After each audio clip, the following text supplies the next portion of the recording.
Quant à notre invité fil rouge, le moins qu'on puisse dire, c'est qu'il a les neurones bien connectés.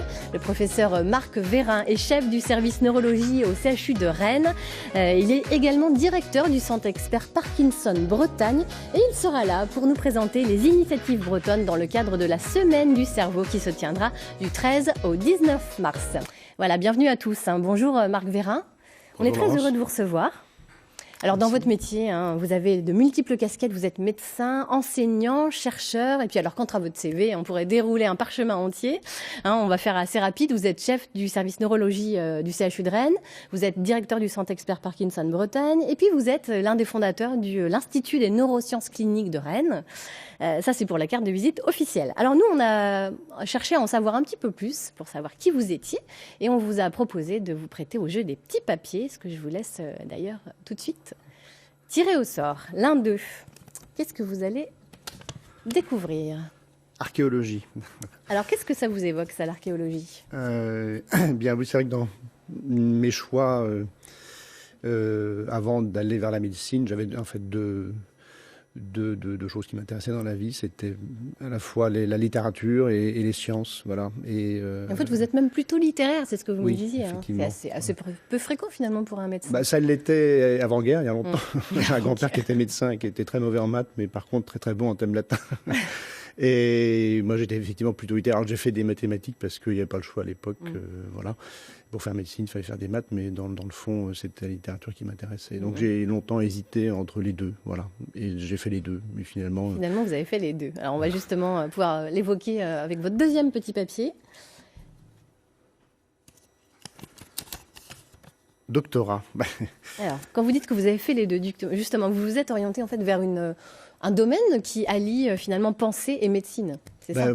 Effectivement, parce que dans mes études d'abord littéraires, j'ai fait lettres classiques, ça peut être Cannes-Hippocane, comme on dit, et avec les langues anciennes, parce que l'archéologie m'intéressait, la littérature, la philosophie, etc. Et puis, finalement, je suis allé vers la médecine, parce que c'était finalement ce que je voulais faire dans la vie en tant que...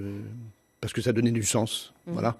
Et donc, étant en médecine, rapidement, dès la deuxième année, j'ai la chance d'être à la Salpêtrière, qui est un peu pour nous le temple de la neurologie. C'est même là où elle a été inventée par Charcot, voilà. Et quand j'ai découvert ce qu'on appelle la sémiologie, les signes, les maladies, et la sémiologie neurologique, j'ai tout de suite compris, ça s'est fait naturellement, que je retrouvais finalement, je retombais sur mes pieds, et en m'intéressant à l'organe qui s'occupe de la pensée. En tant que médecin, je pouvais finalement concilier les deux passions de ma vie, quoi. Voilà. Vous avez fait votre doctorat sur la neuropsychologie du lobe frontal. Absolument. Si on résume, ça consistait en quoi exactement? Alors, le lobe frontal, c'est la partie antérieure du cerveau. C'est ce qui est le plus développé chez les humains par rapport aux autres animaux. Voilà. Et c'est la zone du cerveau, la zone d'intégration la plus élevée.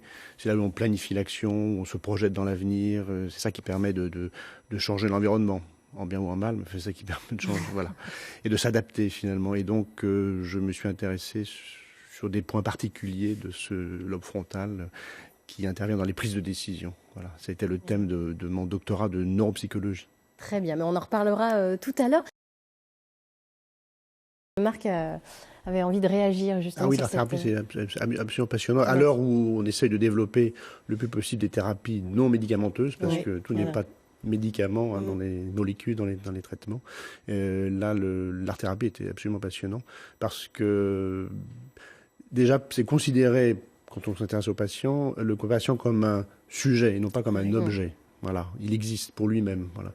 Et quand on lui propose, en l'occurrence dans le service de neurologie, on a intégré l'art-thérapie depuis 2 ans maintenant, dans le service de rééducation aussi au CHU de Rennes, les patients tout d'un coup se sentent considérés comme pour autre chose, et non pas comme un objet qu'on va traiter, quoi. Un deuxième point important, c'est que souvent ces maladies dont je m'occupe sont des maladies extrêmement stigmatisantes, qui modifient l'aspect physique et puis l'estime de soi. Et le fait que quelqu'un se sente capable d'un coup de faire du beau, on ne demande pas de faire des chefs-d'œuvre bien entendu, mais de faire du beau, ça relève l'estime de soi, c'est évident. Et c'est forcément bénéfique sur le bien-être en général et pour combattre la maladie. Et puis il y a un troisième point important pour nous et pour moi qui m'occupe des circuits cérébraux, si vous voulez, qui intègrent, on le sait maintenant, de manière extrêmement proche, les circuits moteurs, les circuits cognitifs, les fonctions supérieures et les circuits émotionnels. Le fait d'agir sur l'un avec l'art-thérapie, par exemple, va être bénéfique sur l'autre. Voyez, donc il y a des éléments neurobiologiques qui sont très solides, neuroscientifiques, pour dire que c'est efficace. Après, il faut le montrer avec un haut niveau de preuve. Oui, c'est ça. On va y travailler. Mais c'est vrai que ce qui est intéressant et ce qu'on dit souvent quand on définit l'art-thérapie, c'est qu'on s'adresse aux parties saines de la personne. Donc, quoi que soit sa pathologie ou sa souffrance ou sa difficulté, il y a plein de choses qui marchent bien. Donc, en fait, on va plutôt aller solliciter cette partie-là. Et c'est grâce à ça qu'on va pouvoir dépasser ces difficultés. Et ça, je trouve que ça fait toute la différence. C'est très valorisant. Dans l'accompagnement. Ouais. Merci beaucoup, Claire Nicolas, pour cet éclairage. Alors justement, l'homme moderne, on revient vers lui. Marc, c'est vrai que le cerveau est quand même l'objet de beaucoup de fantasmes. On dit aussi pas mal de bêtises sur lui, comme quoi on n'utiliserait que 10% de son cerveau, etc. Est-ce que c'est vrai tout ça? Quelles sont les bêtises qui sont le plus couramment évoquées? Il y en a beaucoup. C'est vrai, mais, alors le fait, par exemple, qu'on n'utilise qu'à 10% ou 20%, ça c'est, effectivement c'est faux. Il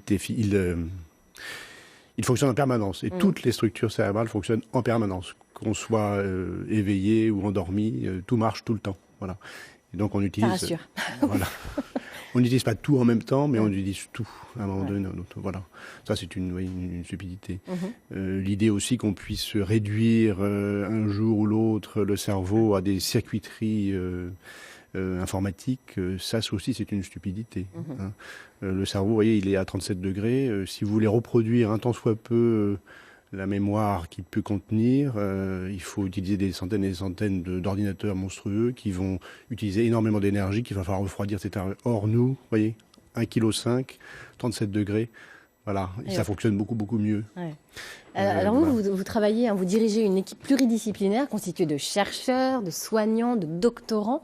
Votre unité de recherche s'intéresse au rôle non moteur des noyaux gris centraux chez l'homme. Dans quel domaine s'appliquent vos recherches précisément ? Alors, plus précisément, sauf que il y a des neurones qui sont en surface, c'est ce qu'on appelle le cortex, et puis il y a des neurones qui sont en profondeur, c'est ce qu'on appelle les noyaux gris centraux. Et entre les deux, il y a de la connectique, des circuiteries, si vous voulez, c'est ce qu'on appelle la substance blanche. Voilà.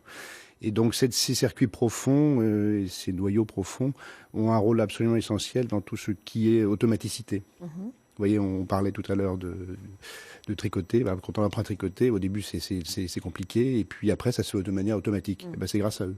Voilà. C'est tout comme marcher, on ne réapprend pas à marcher tous les matins, c'est ça? Absolument, de même. Alors c'est vrai sur le plan moteur, mais c'est vrai aussi sur le plan intellectuel. On ne réapprend pas à parler tous les matins, on ne réapprend pas à écrire une dissertation tous les matins, etc. Et c'est probablement vrai aussi sur le plan émotionnel. D'accord. Et donc vos recherches ont quel type d'application Alors l'idée, c'est que ce qui nous a permis d'avancer dans la connaissance de ces structures, c'est que, comme on le voit sur l'écran, c'est qu'on met des électrodes pour des réseaux motrices, particulièrement de Parkinson, on met des électrodes dans la profondeur du cerveau pour corriger la circuiterie motrice. Voilà. Et le fait de mettre ces électrodes nous a, il y a quelques années, fait découvrir des fonctions qu'on n'imaginait pas, et qui sont des fonctions d'ordre cognitif, des fonctions supérieures et d'ordre émotionnel. Voilà. Et en fait, il s'avère que le volume de ces ganglions de la base, ou noyaux centraux, comme on les appelle maintenant aussi, qui concernent les fonctions supérieures et les émotions, et présente à peu près deux tiers de la volume totale. Donc, finalement, l'aspect moteur qui nous... Pendant longtemps, la neurologie a cru que c'était essentiellement des circuits moteurs, n'est qu'en fait qu'une petite partie. Et tout le reste est en train d'être découvert. En gros, si vous voulez, on réfléchit aux déterminants non conscients de nos comportements, ce qui est un point très important. Et d'un point de vue, évidemment, neuroscientifique, mais aussi, pourquoi pas, philosophique. Quoi. Oui, Quel est le libre arbitre, ou pas. Alors, est-ce que d'ailleurs les pensées métamorphosent notre cerveau?